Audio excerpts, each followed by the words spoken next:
नमस्कार मित्रों, मैं इस वक्त ग्वालियर से करीब 80 किलोमीटर दूर और दतिया से करीब 60 किलोमीटर दूर एक जगह है सेंबड़ा, जो तहसील है दतिया जिले की, उसके अंतर्गत आने वाला ये तीर्थ स्थल है सनकुआ। कहते हैं ये जो तीर्थ स्थल है वो सनक, सनंदन और सनकादि जो नारद जी के 3 मानस पुत्र थे, उन मानस पुत्रों ने यहाँ तपस्या की थी और इस जगह को सनकुआ बोलते हैं। आप यहाँ देख सकते हैं मछलियाँ बिल्कुल सीधा आपको पानी में दिख जाएंगी। और ये इस जलप्रपात की तुलना नियाग्रा के जलप्रपात से की गई है।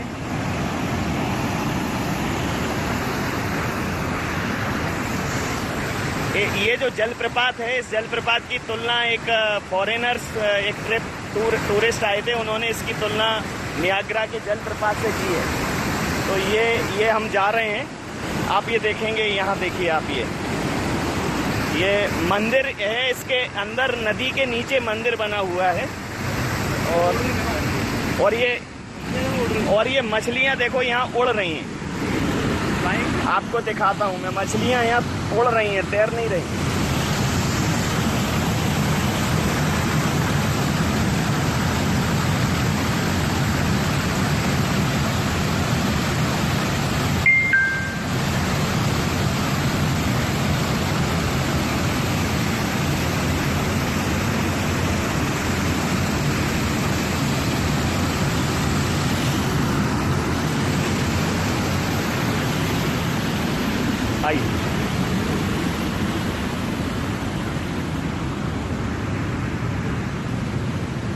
इसको हम अपने टूरिज्म विभाग की अनदेखी कह सकते हैं कि ऐसा सुंदर टूरिस्ट स्पॉट जो है वो कहीं ना कहीं लोगों की नज़रों में नहीं है।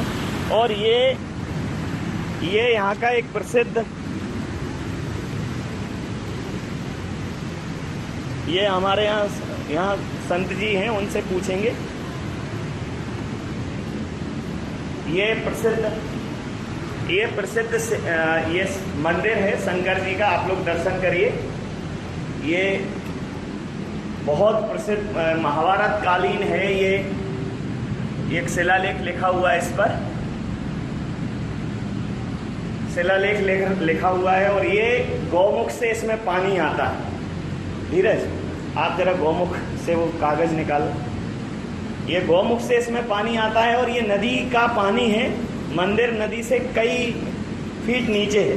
वो गौमुख की धार आएगी एकदम। हाँ, ये आप देखिए, ये गौमुख से शंकर जी के ऊपर, ये देखिए, छोड़ दे, ये देखिए, छोड़ दो।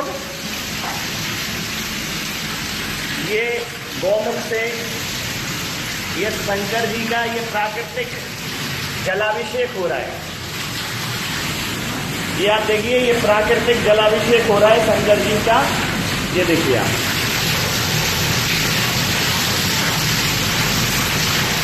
ये स्वयंभू साक्षात विराजमान। यहाँ एक साधक उपस्थित हैं, मैं उनसे आप लोगों को रूबरू करवाऊंगा। महाराज, मैं ये जानना चाहूँगा कितना पुराना मंदिर है ये? तो यहाँ 4 भाइयों ने तपस्या की है जी। सनक, सनंदन, सनातन, सनत कुमार जी। एक ब्रह्मा जी के मानस पुत्र हैं। ये भागवत पुराण में आया है। ये श्रीमद् भागवत में है ये? हाँ, ये श्रीमद् भागवत में, इसलिए कितना पुराना है इसका ये तो बताना मुश्किल है। जब भागवत पुराण में पुराना ग्रंथ है, तो इसका नाम है सनकुआ। सन माने तपस्या, कुआ माने कुंड। 4 भाइयों ने यह तपस्या की है, इसलिए तपस्थली स्थान है ब्रह्मा जी के मानस पुत्र जी। उनसे सृष्टि की रचना के लिए कहा गया, तो उन्होंने जब मना कर दिया तो उनको श्राप दे दी गई। आप बाल्यावस्था में ही रहेंगे 5 वर्ष के जी। तो 5 वर्ष के यहाँ रह के उन्होंने तपस्या की। तो यहाँ इस जगह का जो एक कहना चाहिए एक धार्मिक महत्व भी होगा। यहाँ मैंने लोगों से जब पूछा तो उन्होंने ये बताया कि इस जगह पर ऐसा है कि अगर आप स्नान करते हैं तो आपके सारे तीर्थों का लाभ आपको यहाँ मिलता है। और सब तीर्थों को भाने माना जाता है, इसलिए इसको मतलब ये जो भी यहाँ आता है अपनी मनोकामना लेके वो शिव जी पूर्ण करते हैं। और शिव जी से ही फिर उनके बाद जो 4 भाई थे, जब इनसे ये रचना उसके लिए सृष्टि के लिए रचना के लिए कहा गया तो उन्होंने जब मना कर दिया, फिर भोले बाबा से कहा गया कि आप करिए। तो इन्हें नाग देवता और तपैया वगैरह इनने की, तो सब देवताओं ने ये प्रार्थना करके ये कहा कि महाराज आप रन दो। उसके बाद मनु और सतरूप हुए, उससे अपनी उत्पत्ति हुई। मैं यहाँ का पुजारी हूँ, वैसे पेशे से मैं डॉक्टर हूँ। 74 मैंने BMS किया है और मैं डॉक्टर। आपका शुभ नाम सर? डॉक्टर आनंद कंद दुबोलिया। आनंद कंद दुबोलिया। तो हमारे साथ यहाँ आनंद कंद दिबोलिया जी, जो पेशे से डॉक्टर हैं और अब इस मंदिर की देखरेख करते हैं, पूजा अर्चना करते हैं और यहाँ शासन की ओर से नियुक्त हैं। ये मंदिर यहाँ शासन की देखरेख में है। और चूंकि जो धार है उसका वेग बरसात के दिनों में बहुत ज़्यादा रहता है, इसलिए वो जो गौमुख है उसको बंद किया गया है। सिर्फ अभिषेक के टाइम पर और अन्य विषयों पर उसको खोला जाता है। महाराज के श्री चरणों। तो ये आप सोच सकते हैं कि हमारा देश जो है वो उसकी संस्कृति, उसकी ऐतिहासिक धरोहरें, ऐतिहासिक विरासतें इतनी समृद्ध हैं। मैं अभी नदी के फ्रंट से करीब मैं 20 फीट नीचे हूँ और ये मंदिर जब पूरे वेग पे होती है नदी तो ये मंदिर उसमें डूब जाता है। और एक मैं आपको विहंगम दृश्य इसका जरूर दिखाऊंगा, एक विहंगम दृश्य इसका दिखाऊंगा। एक यहाँ आशीर्वाद लेके मैं इसका विहंगम दृश्य का आपको दर्शन कराऊंगा। तब तक मैं अपना कैमरा एक जगह पे ड्रॉप करता हूँ, आप देखते रहिए। ये मैं ड्रॉप करता हूँ।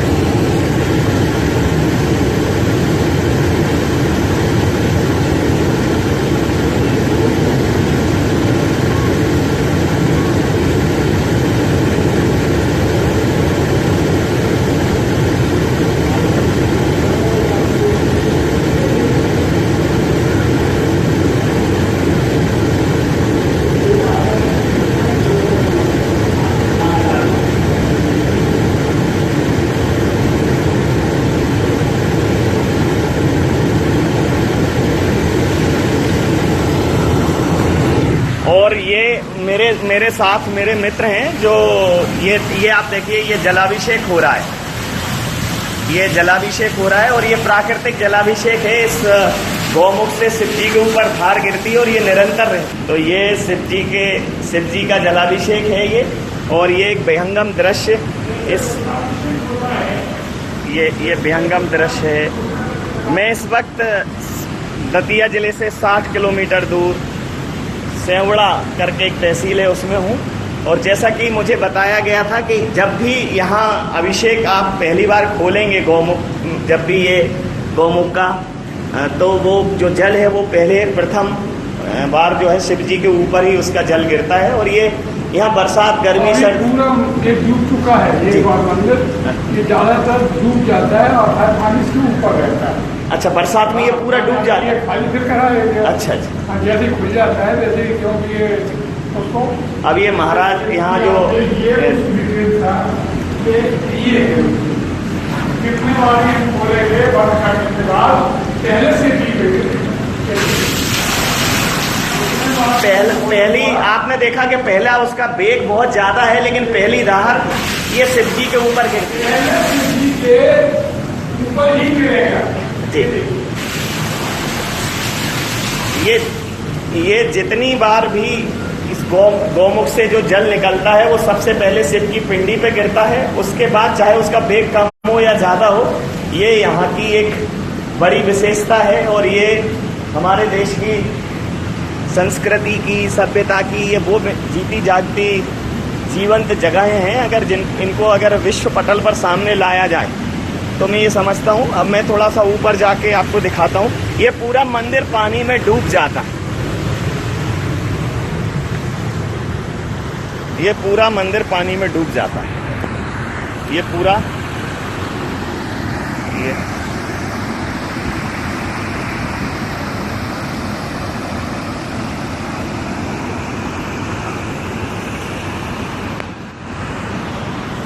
ये सनकुआ धाम है। ब्रह्मा जी के जो मानस पुत्र थे, सनक, सनंदन, सनकादि और सनत कुमार, ब्रह्मा जी के 4 मानस पुत्रों ने यहाँ तपस्या की थी और फिर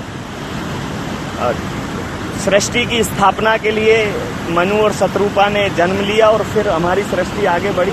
बड़ा धार्मिक महत्व का स्थल है, न सिर्फ धार्मिक महत्व का, लेकिन अगर पर्यटन की दृष्टि से देखा जाए तो एक धार्मिक पर्यटन स्थल के रूप में मध्य प्रदेश सरकार इसे विकसित कर सकती है, जो अभी तक लोगों की नॉलेज में है, यहाँ के स्थानीय लोगों की नॉलेज में है, लेकिन ये बहुत ज़्यादा देश भर में इसकी ख्याति नहीं है जो होनी चाहिए। और अब हम वापस से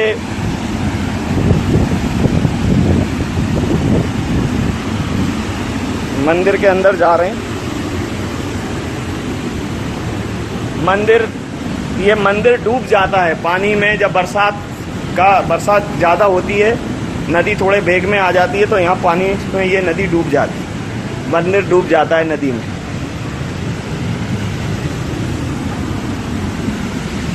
ये इस जलप्रपात की तुलना ये गणेश जी की प्रतिमा है अंदर गुफा में।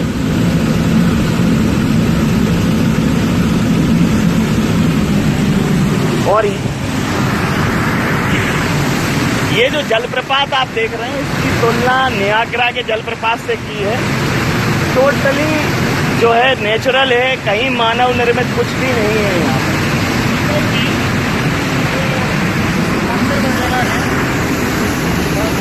ये इसके अंदर ये बता रहे हैं, ये जो पानी जहाँ आप देख रहे हैं ना, ये जो पानी जिस पे गिर रहा है इसके सबके नीचे मंदिर है। जब वाटरफॉल कम हो जाता है, ये वाटरफॉल के नीचे भी मंदिर है, तो बड़ी भव्य जगह है।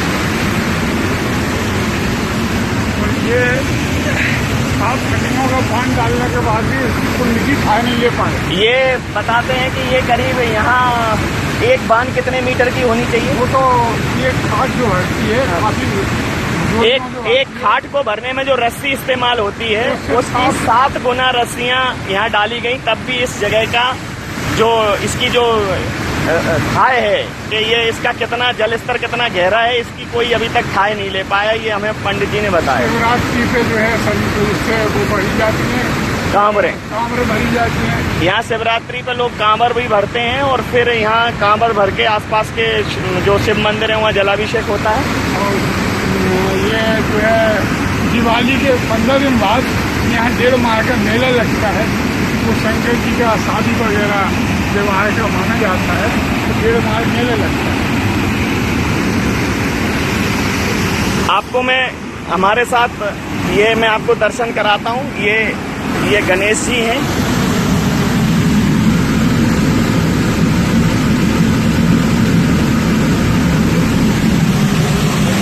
और ये मंदिर इस जलप्रपात के नीचे भी पूरा मंदिर है।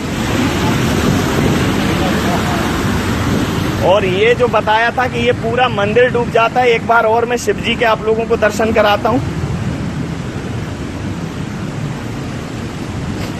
ये शिव जी की प्रतिमा है और इस पर जो जल गिरता है जो उससे गौमुख से, उसका वेग चाहे कम हो या ज्यादा, लेकिन पहली बार वो जल सिर्फ और सिर्फ शंकर जी की जो पिंडी है शिवलिंग के ऊपर ही गिरता है। तो यहाँ मुख्यमंत्री के घर से भी साधना सिंह जलाभिषेक रुद्राभिषेक करा गई। तो फिर मैं इतना ही कहूँगा कि हर रंग है इस देश में, उमंग है इस देश में, अनेकता में एकता का ढंग है इस देश में, ईमान है इस देश में, सम्मान है इस देश में, देवता समान है मेहमान इस देश में, वादियों का देश है, बहार है इस देश में, वापसी फुहार और श्रृंगार है इस देश में। और मैं चाहूँगा कि आप लोग यहाँ आएँ और निश्चित रूप से इसको चैनल के माध्यम से शासन के समक्ष उठाया जाएगा कि इस जो धार्मिक स्थल है, ये जो पर्यटन स्थल है, इस धार्मिक पर्यटन स्थल को जो प्रदेश सरकार है वो प्रमुखता से इसको लाइमलाइट में लाए और वैश्विक पटल पर इसका महत्व स्थापित करे। आप सब लोगों का बहुत बहुत धन्यवाद, बहुत बहुत आभार। जय हिंद, जय भारत।